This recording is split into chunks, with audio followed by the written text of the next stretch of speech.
Hello everyone, I have a question from Trilogy Combined Science and it's from Chemistry Paper 1. It's from 2018 and it's a higher tier question and it's about an experiment that's been done on 4 solids. You have to identify the solids based on the results. So there's a bit of detective work, a bit of general knowledge about how chemicals behave. Let's go through it. A scientist does 2 tests on 4 white solids. So they're all white solids, so they're hard to distinguish. They are labelled A, B, C and D. Here they are. The first test is to add the solid to distilled water and stir and see what happens after, whether it's dissolved or not and what the appearance is. And then test 2 is to measure the pH of the solution after test 1. So we have those results here in this table too. These are the 4 solids and we've got to identify which of these solids are which based on these results, but also we have data here on their solubilities. So how soluble they are in 100 cubic centimetres of water, in other words, how much dissolves. So how well they dissolve. So you can see the magnesium oxide and silicon dioxide don't dissolve. Magnesium oxide barely dissolves.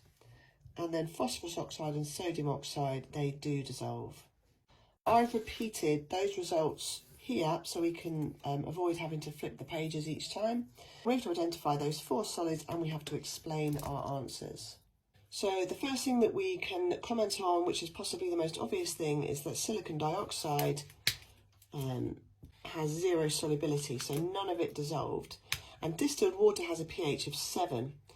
So if nothing has dissolved, that pH would remain the same. It would stay at pH 7. And also it tells us that the solid has remained. Therefore, silicon dioxide is D. That's our first point. So D is silicon dioxide.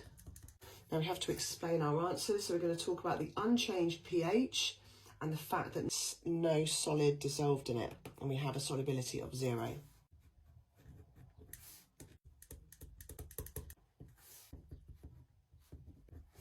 D is silicon dioxide, the pH is unchanged from water as no solid can dissolve in it, and silicon dioxide has a solubility of 0.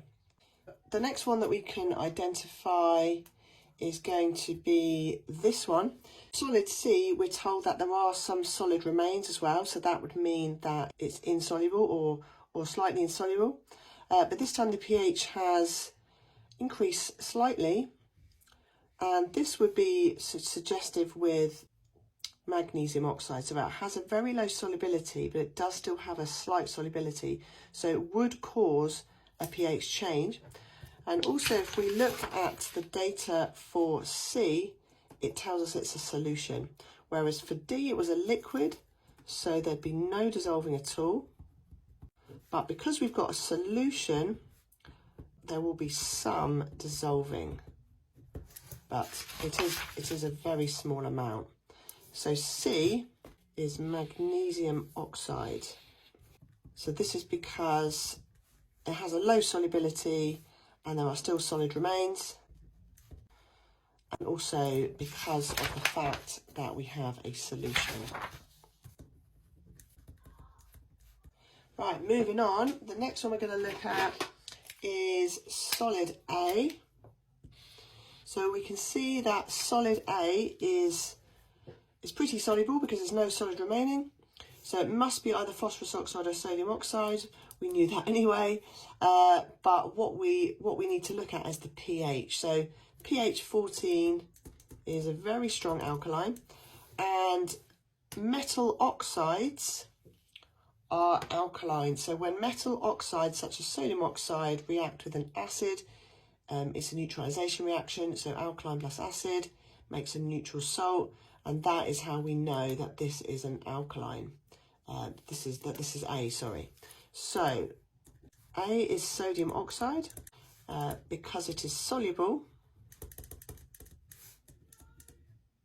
Even though we only have soluble solids left, it is worth just showing that we've understood the data there, because it is soluble and metal oxides are alkaline. So soluble metal oxides are alkaline. and solid A causes a pH of 14.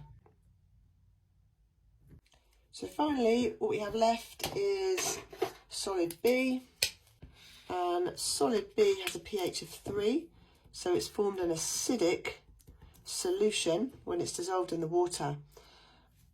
Oh, I didn't, let me just update this. Phosphorus oxide is a non-metal oxide. Phosphorus is non-metal. Non-metal oxides are usually acidic and they dissolve in water to produce acidic solutions. And that's what we've got here. So B is phosphorus oxide because it dissolves in water to form an acidic solution. And non-metal oxides are generally acidic. All right, I hope that helps.